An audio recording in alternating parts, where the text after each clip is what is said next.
Hello बच्चों। हमारा question है which of the diagram shows in figure most closely shows the variation in kinetic energy of the earth as it moves around the sun in its elliptical orbit. तो देखिए बच्चों, थोड़ा सा हमको समझना है कि ये हमारे पास एक एलिप्टिकल पाथ है। ठीक।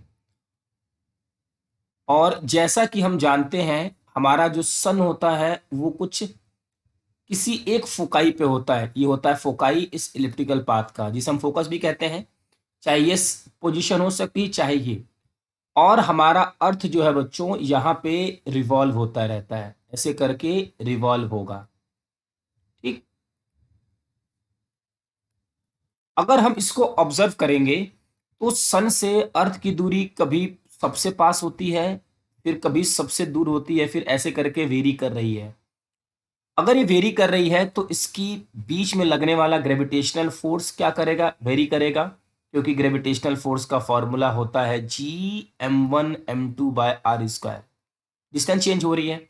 अब ग्रेविटेशनल फोर्स चेंज होगा तो इन दोनों के बीच में लगने वाला जो सेंट्रीपिटल फोर्स वो चेंज होगा, और यहाँ पे इसकी स्पीड क्या होगी?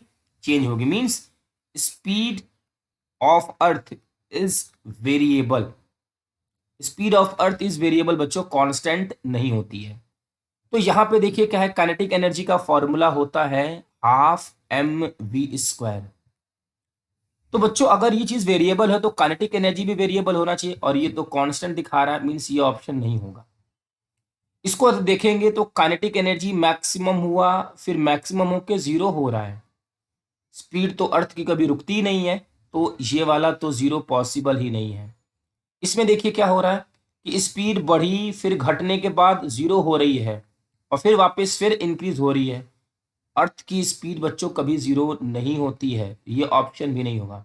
इसको देखिए, यहाँ पे क्या हो रहा है, अर्थ की स्पीड यहाँ से बढ़ी, बढ़ने के बाद फिर घटी, फिर बढ़ी। देखिए यहाँ से इंक्रीज डिक्रीज, और कभी भी जीरो नहीं होगी, ये कुछ ना कुछ वैल्यू होगी। तो हमारे इस क्वेश्चन का आंसर है बच्चों 4। आई होप कि ये कंसेप्ट का क्वेश्चन आपको अच्छे से समझ में आ गया होगा। Thank you.